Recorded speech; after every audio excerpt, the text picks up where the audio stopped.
Maisarah Nur Laidi Mardiana Maisarah. Iya. Oh.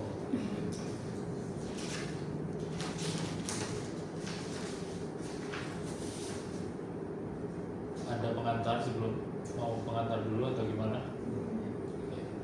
Assalamualaikum warahmatullahi wabarakatuh. Assalamualaikum warahmatullahi wabarakatuh. Sebelumnya perkenalkan kami dari mahasiswa UTM Anda ingin melakukan studi lapangan bersama dengan Koperasi Bakti Nusantara, ingin melakukan wawancara dan mengajukan beberapa pertanyaan yang akan disampaikan oleh rekan-rekan saya. Langsung saja pertanyaan yang pertama. Oh, ini langsung pertanyaan. Gini ya, sebelum ke pertanyaan, jadi sebelumnya ada permintaan maaf dari ketua koperasi. Beliau masih ada kegiatan di luar, belum bisa bergabung hari ini. Kemungkinan nanti kalau acaranya sudah selesai, kemungkinan nanti nyusul langsung ke sini. Kebetulan saya di sekretaris 2. Perkenalkan, saya Rahmat Hidayat. Nanti saya tunjukkan struktur organisasinya ya. Saya jabatannya di sini sebagai sekretaris 2 KPRI Bakti Husada Bangkalan. Nah, berdasarkan surat yang ada dari Fakultas Ekonomi Bisnis ya, UTM. Jadi tujuannya adalah untuk memenuhi tugas mata kuliah kewirausahaan dan koperasi ya. Iya. Nah, terkait dengan ini ada beberapa pertanyaan yang perlu kami sampaikan, kami jawab gitu ya. Oke. Untuk menyingkat waktu mungkin bisa langsung di ini ya, kita laksanakan apa yang menjadi tujuan dari adik-adik semuanya. Ini kebetulan dari Madura semua ya? Iya, Pak. Bangkalan semua? Iya. Semua Bangkalan? Iya, Pak. Oh, yang kemarin itu kan ada yang dari Bojonegoro, ada yang dari Gresik. Ya. Kebetulan pembagiannya itu sesuai wilayah tempat tinggal. Wilayah tempat tinggal. Iya. Oh, ini tempat tinggalnya di daerah sini? Iya, dan Pak. Bangkalan. Kota? Iya. Oke. Ya, lanjut. Monggo.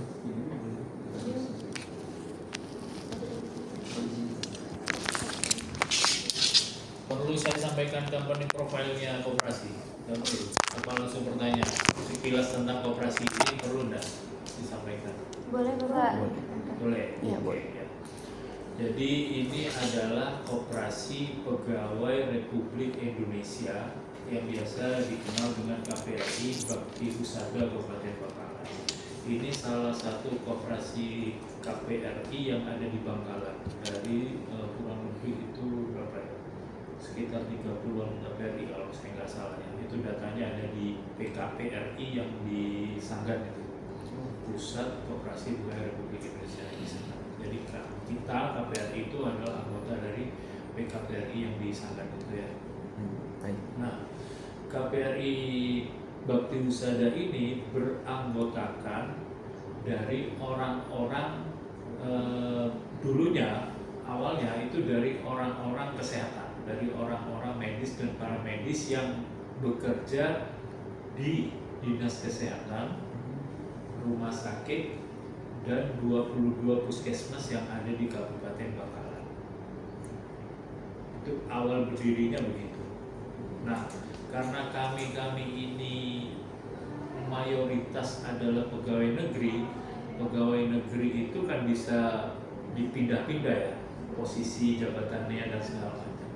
Jadi sekarang itu juga beranggotakan orang-orang yang dulunya di rumah sakit, dulunya di dinas kesehatan, dulunya di puskesmas, sekarang sudah pindah di Pemda misalkan, di dinas yang lain misalkan, tapi dulunya mereka dari rumah sakit, dinas kesehatan dan puskesmas. Tuh. Jumlah anggota kita per sekarang bulan apa ya? Desember. Per November itu kurang lebih 730-an. Nanti angka pastinya nanti di administrasi ya. Oke. Kalau memang itu dibutuhkan, angka pastinya nanti di administrasi. tapi kurang lebihnya 700-an orang. Dulu sempat itu kita mencapai 900-an orang karena ada yang pensiun, kemudian ada yang meninggal. Pensiun pun itu nggak harus dia keluar, tidak. Kalau memang dia masih mau menjadi anggota, tidak apa-apa. Tidak ada kewajiban kalau pensiun harus keluar, tidak. Jadi ada yang pensiun dia mengajukan keluar, kemudian ada yang meninggal. Jadi sekarang sisanya sekitar 700-an orang. Sakit, dinas kesehatan dan puskesmas seluruh Bakaran. Kemudian Koperasi Bakti Husada ini berdiri tahun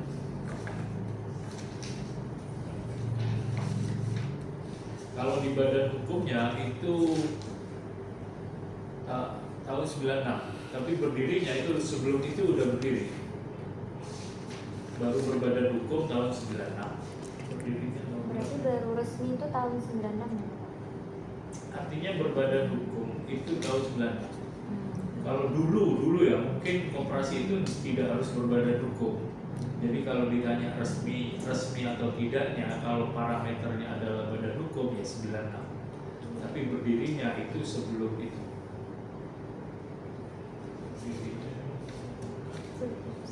Nanti coba dibaca di KDART ya.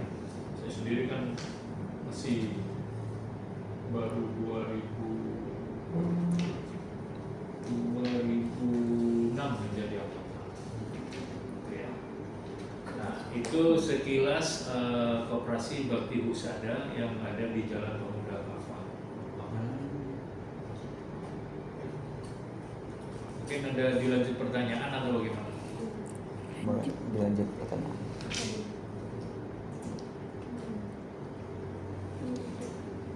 Jadi jawaban sudah cukup banyak yang informasi yang kami dapat, tapi ada beberapa yang ingin kami tanyakan juga Bapak, terkait dengan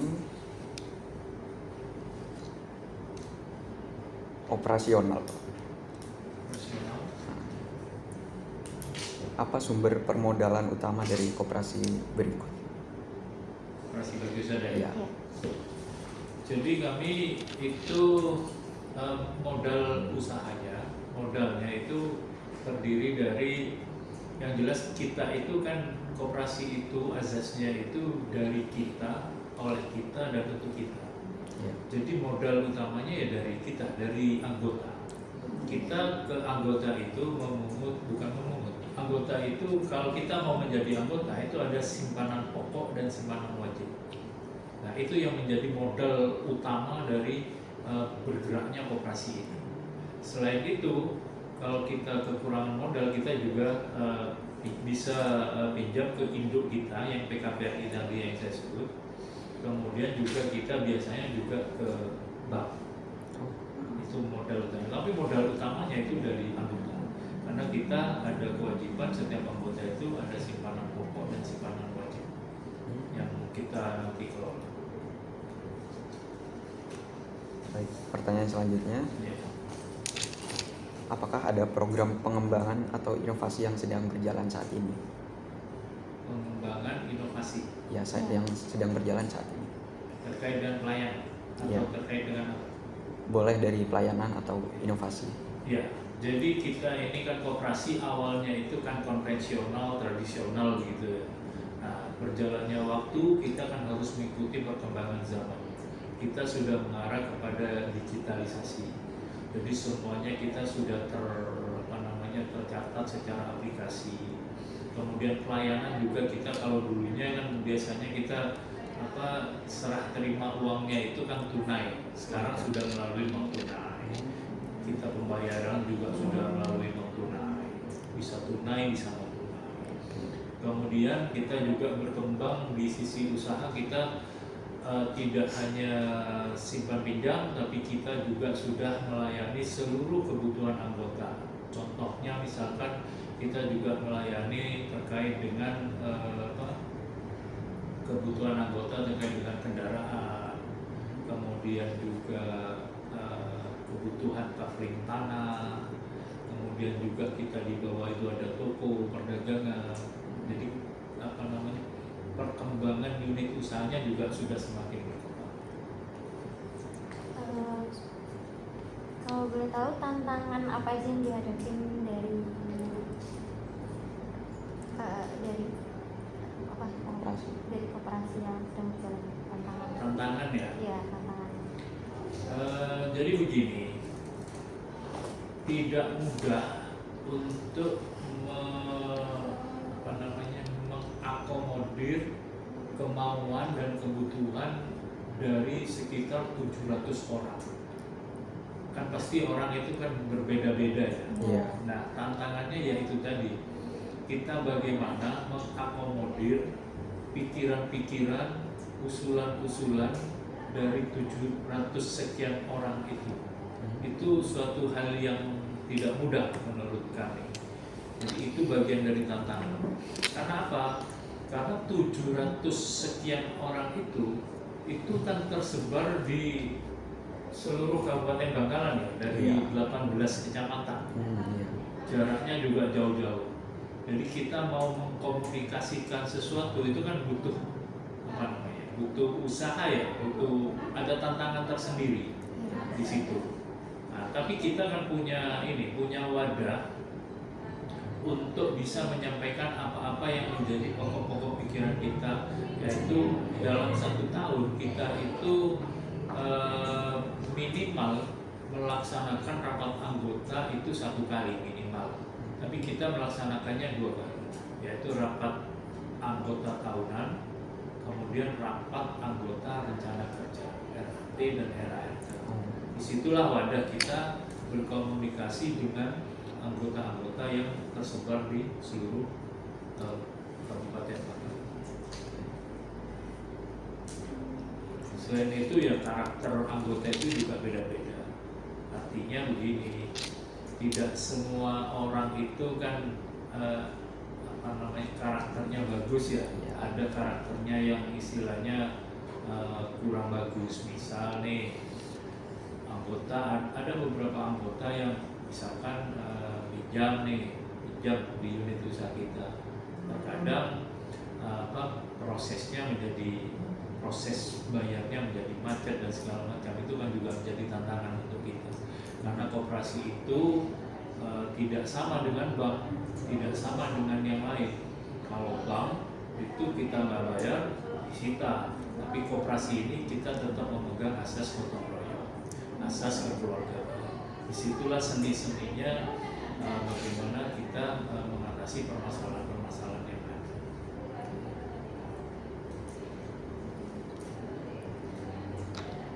Terkait dengan internal, menurut Bapak ini keunggulan utama dari koperasi ini dibanding koperasi yang lain itu bagaimana? Keunggulan ya? Iya. Mungkin salah satunya karena kita dari kita oleh kita untuk kita, semakin banyak anggota maka modal kita akan semakin besar. Tadi kan salah satu modal kita kan dari anggota, karena ada simpanan pokok, simpanan wajib. Semakin besar anggota maka semakin besar juga modal yang kita punya. Itu salah satu kekuatan di kita. Lalu dibandingkan dengan KPRI yang lain yang anggotanya mungkin di bawah kita anggotanya kan sekitar 700-an. Itu salah satu modal kekuatan kita, kelebihan kita di situ. Itu yang pertama.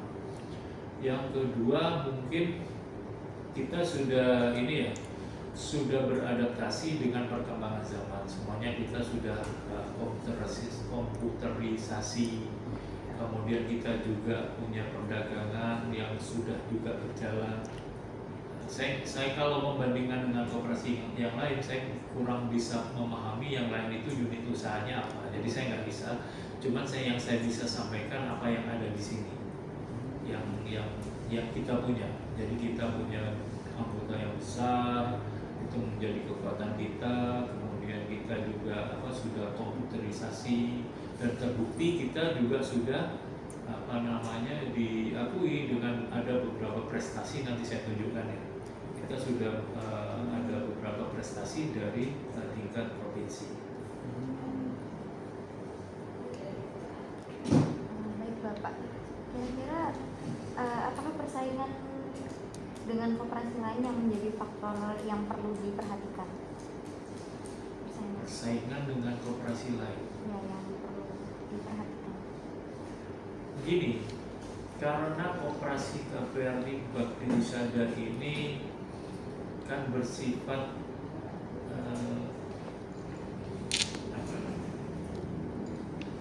inklusif, kan tidak semua orang itu bisa menjadi anggota di KPRI Bakti Wisata. Oh iya. Jadi kalau masyarakat umum itu tidak bisa menjadi anggota kita. ADART-nya tidak mengizinkan. Yang menjadi anggota kita itu adalah pegawai rumah sakit, pegawai dinas kesehatan, dan pegawai puskesmas. Pegawai Pemda itu tidak bisa menjadi anggota kita. Pegawai dinas lain itu tidak bisa menjadi anggota kita. Itu satu.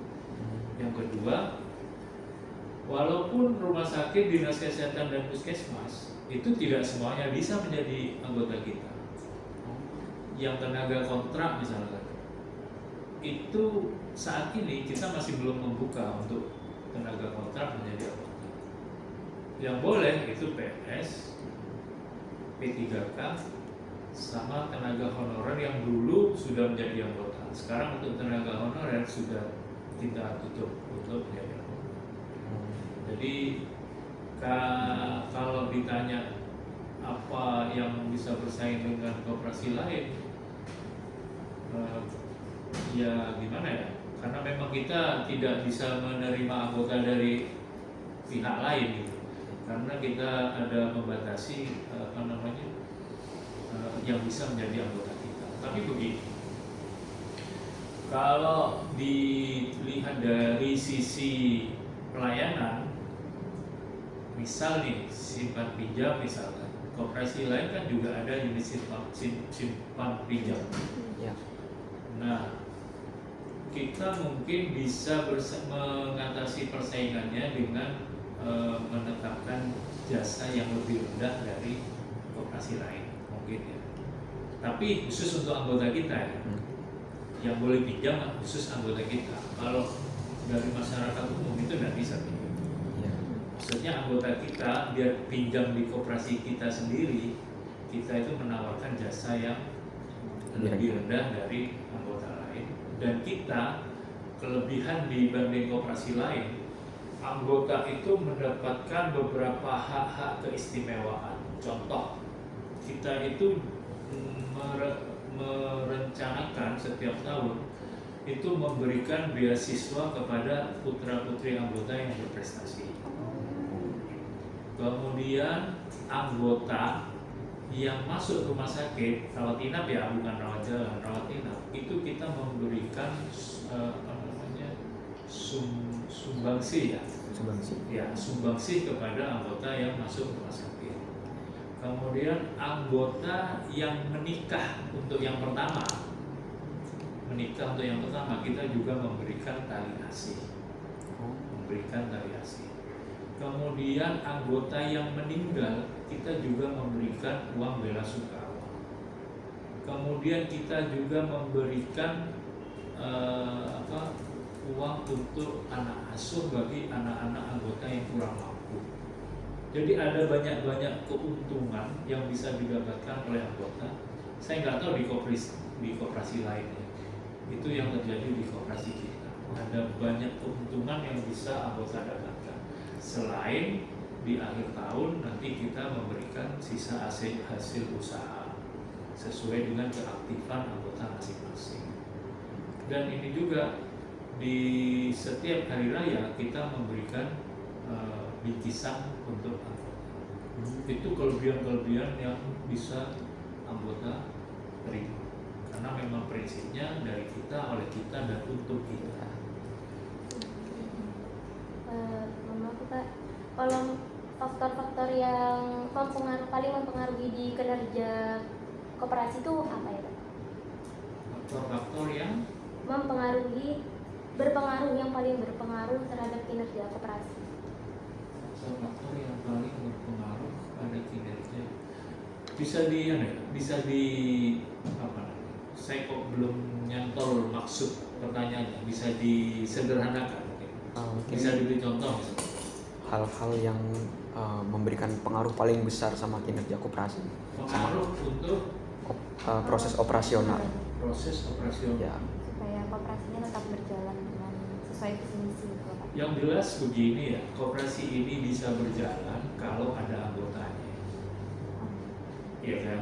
iya, Jadi menurut saya faktor yang paling besar yang berpengaruh agar koperasi ini tetap berjalan, tetap hidup dan berkembang adalah keaktifan anggota. Keaktifan anggota untuk memanfaatkan apa-apa yang sudah ada di koperasi ini. Kalau anggotanya pasif, saya yakin koperasi dimanapun nggak akan jalan. Karena apa yang diberikan kepada anggota itu kan hasil dari unit-unit usaha yang kita tawarkan kepada anggota. Misal nih, unit usaha kita kan ada beberapa tuh. Tuh, perkembangan unit usaha. Ada USP jangka pendek, jangka panjang, bahan pokok, unit toko, kabel nanas, sepeda motor, dan lain-lain. Kalau itu tidak ada peminatnya, anggotanya nggak ada yang memanfaatkan itu, ya nggak jalan. Kita nggak bisa menggaji karyawan, kita nggak bisa bayar listrik, karena operasional itu datang dari keaktifan anggota. Misal nih, saya kan anggota nih, iya, saya pinjam USP misalnya 10 juta, kan ada jasa di situ. iya, Nah, jasa inilah yang digunakan untuk operasional. Jasa inilah yang diberikan untuk beasiswa, masuk rumah sakit, seperti yang saya ceritakan tadi. oh, iya. Nah, kalau anggota ini tidak aktif, maka kan tidak ada uang jasa ini, maka kan tidak akan berjalan operasi. Jadi faktor utama, faktor yang berpengaruh menurut saya itu adalah keaktifan anggota memanfaatkan unit-unit usaha yang sudah kita tawarkan.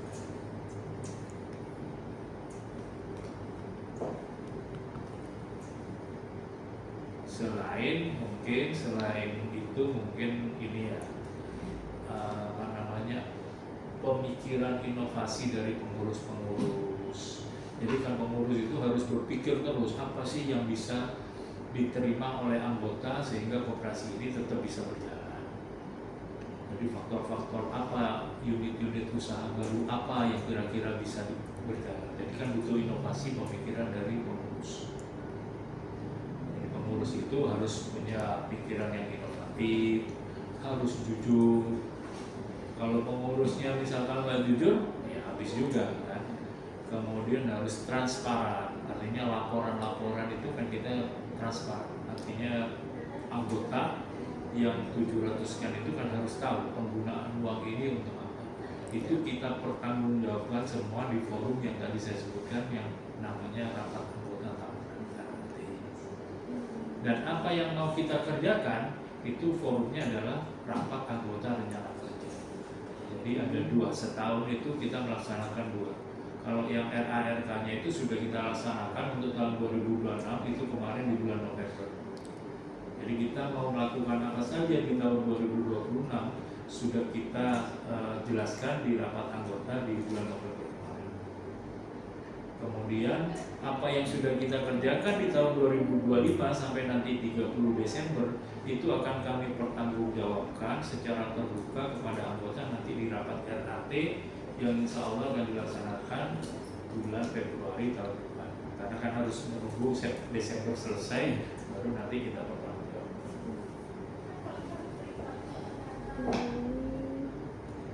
Oke, terkait dengan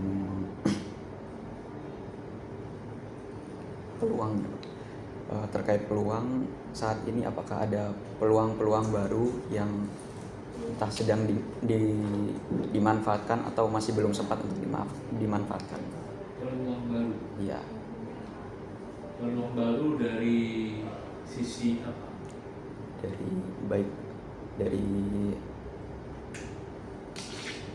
operasional atau yang lain. Intinya peluang yang bisa digunakan, Pak, Supaya si koperasi ini tetap bisa menjalankan visi dan misinya. untuk saat ini saja. Peluang baru.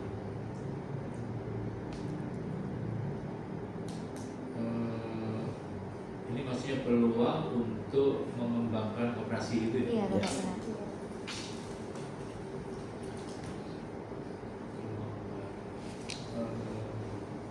Untuk sementara karena rencana kerja tahun 2026 ini kan sudah terbentuk. Ya.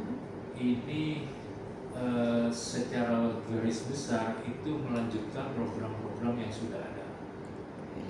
Unit-unit usahanya juga yang sudah ada.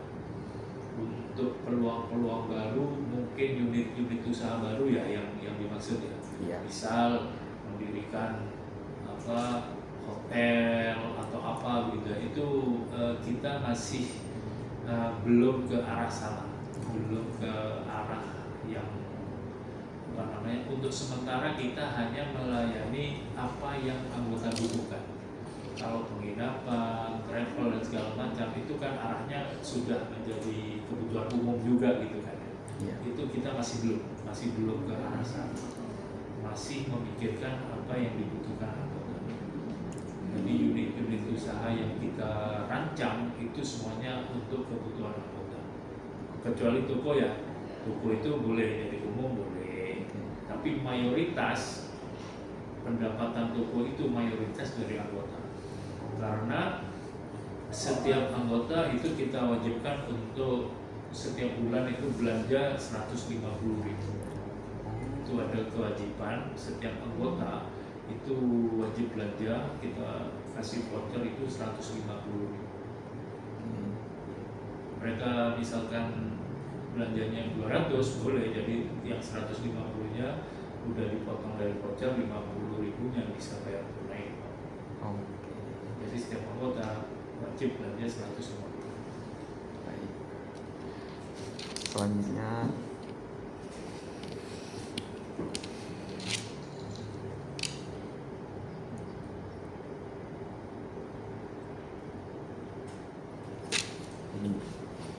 selanjutnya, bagaimana koperasi ini menilai kemampuan dalam merespon peluang dari luar? Peluang dari luar. Dari luar koperasi. Peluang dari luar koperasi. Seperti apa misalnya? Contohnya itu kayak bisa berupa bantuan dari luar, dari pihak luar. Oh, bantuan. Ya.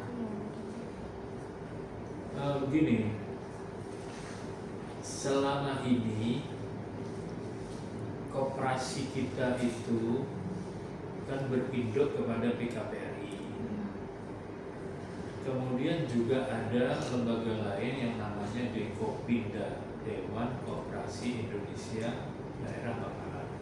Ada Dekopinda, ada Dekopinwil, ada Dekopin Pusat. Nah, tugas Dekopin itu adalah membina koperasi-koperasi yang ada. Pembinaannya melalui apa? Misalkan melalui pelatihan-pelatihan. Jadi misalkan nih karyawan kita dilatih perpajakan, dilatih tentang akuntansi, itu tugasnya Dekopinda. Nah, kalau ada peluang-peluang itu ya kita ikut. Artinya untuk meningkatkan kemampuan dan keahlian SDM yang ada, jika ada pelatihan-pelatihan ya kita ikuti. Untuk selama ini kalau bantuan-bantuan keuangan itu belum ada. Kalau bantuan bentuknya keuangan ya, itu belum ada dari pihak lain. Kita tetap mengandalkan modal kita dari anggota. Kalau kita pinjam dalam bentuk partisipasi itu biasanya ke induk kita yang PKPRI tadi, atau ke bank yang kita sudah melakukan MOI. Kalau peluang itu dilihat dari sisi bantuan ya. Kalau peluang dari sisi lain seperti apa misalnya? Ada contoh? Mungkin bisa berupa ajakan kerjasama mungkin Bapak. Oh, Ya, kerjasama. seperti mitra. Kalau kerjasama itu dengan pihak lain ya, dalam hal ini contoh misalkan di toko misalkan, itu tidak, kalau barang-barang toko itu kan kita istilahnya kan pula ya, Iya. beli ya, Ya. beli dari distributor. Nah, ada beberapa barang itu yang kita kerjasama dengan pihak lain, seperti keripik itu kita kerjasama dengan UMKM. Jadi sistemnya nanti konsinyasi. Jadi kalau udah laku baru kita bayar.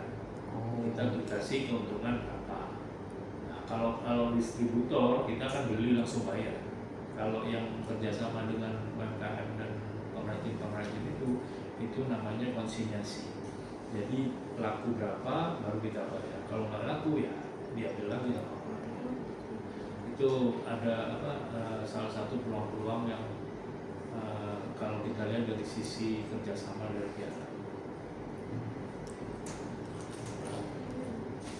Ada beberapa pertanyaan.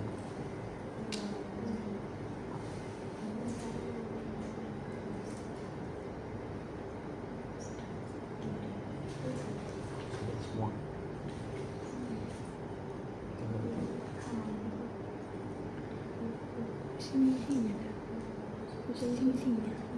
Asumsi. Oh iya, terkait visi misi Bapak, visi misi koperasi. Visi misi koperasi. Iya. Ya. Jadi begini, koperasi ini saya lupa berdirinya atau berdiri pastinya itu tahun berapa. Artinya pendiri koperasi ini dulu itu tidak mungkin mereka tidak mengenal visi misi ya. Istilah visi misi itu kan baru akhir-akhir ini. Mereka hanya mempunyai tujuan. Kita mendirikan koperasi tujuannya adalah ini.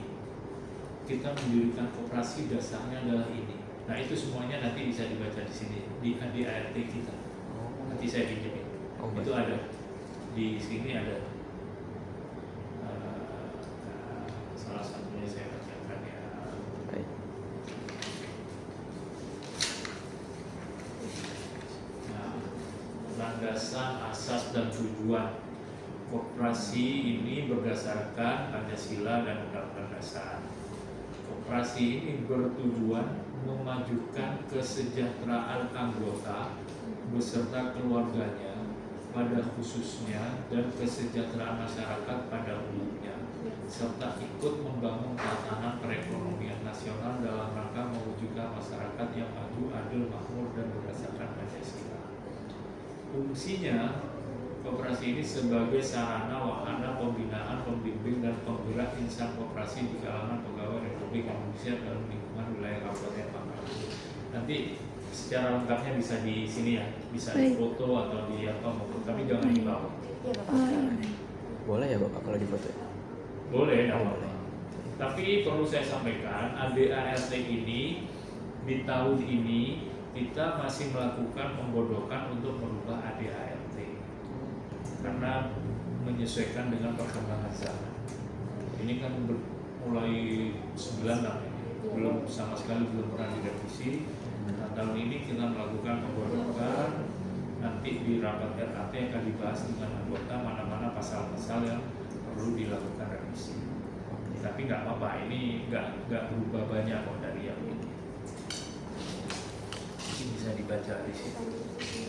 Visi, misi, tujuan dan segala macam. Tapi istilahnya tujuan kalau di sini. Bapak, Iya. bagaimana cara koperasi mengelola SHU? SHU. Sisa hasil usaha. Iya. Bagaimana cara mengelolanya? Cara mengelolanya. Iya, dari hasilnya itu. Iya. Jadi begini, SHU itu kan dari modal, ya, dari hasil, ya, dikurangi modal, ditambah dengan operasional. Jadinya SHU. Artinya dari unit usaha yang ada mendapatkan uang berapa, dikurangi modalnya, ditambah dengan operasional, bayar listrik, bayar karyawan, maka itulah jadi SHU. SHU ini ya 100% dibagikan kepada anggota, dibagikan kepada anggota sesuai dengan persentase keaktifan. Mana anggota-anggota yang berkontribusi banyak, ya dia pasti dapat banyak. Berkontribusi banyak itu maksudnya begini, mana anggota yang memanfaatkan unit usaha yang ada, yang besar. Misalkan pinjamannya misalkan belajar di tokonya, misalkan dia ambil kapling tanah dan segala macam, otomatis dia karena kontribusinya besar, maka dia mendapatkan besar. Kalau yang tadi saya bilang pasif, tidak memanfaatkan unit-unit usaha yang ada, apakah dia dapatnya? Saya dapat, tapi kan persentasenya kecil. Semua ada formulanya, semua ada rumusnya, semuanya dibagi secara merata. Yang aktif dia dapat banyak, yang pasif dia dapatnya sedikit. Disitulah asas keadilan. Nanti dibaginya sesuai keaktifan ya Bapak, bukan sesuai seberapa besar dia. Keaktifan itu kan istilah ya, tapi semuanya ada formulanya, ada rumusnya. Semakin dia aktif memanfaatkan unit-unit usaha itu, maka dia akan mendapatnya semakin banyak.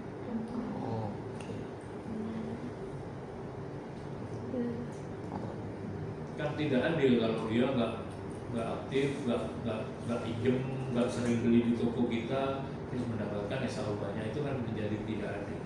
Karena SAO itu kan hasil dari mereka pinjam, mereka belanja. Pertanyaan terakhir Bapak, mungkin ada pesan dari Bapak untuk kami sebagai mahasiswa Terkait dengan kunjungan koperasi. penelitian lapangan.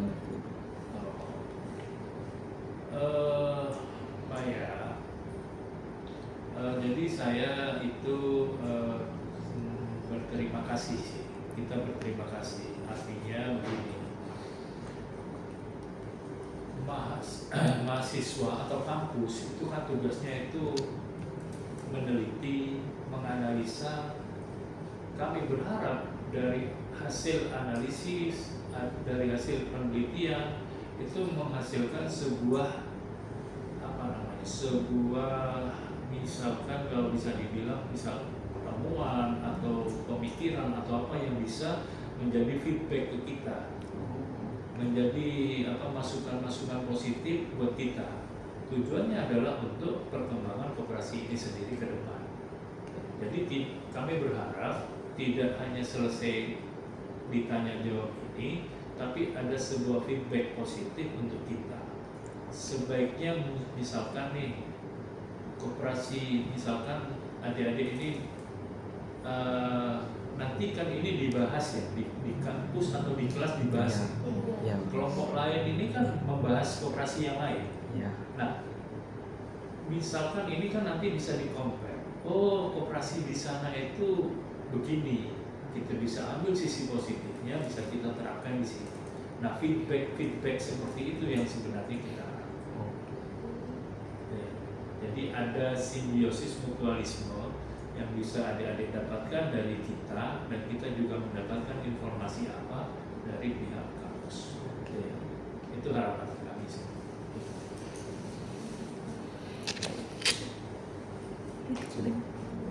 Terima kasih atas waktunya Bapak. Sekian pertanyaan-pertanyaan yang sudah kami sampaikan, kami juga dengan senang hati puas mendapatkan informasi yang lebih dari cukup. Kurang lebihnya kami mohon maaf apabila banyak merepotkan, mengganggu waktunya atau lain sebagainya. Saya ucapkan banyak-banyak terima kasih dari pihak kelompok kami. Ya. Assalamualaikum warahmatullahi wabarakatuh. Perlu saya jelasin data-data yang ada di dinding. Kalau yang kemarin saya jelasin. Boleh Bapak, boleh. Bapak. Ini dulu aja.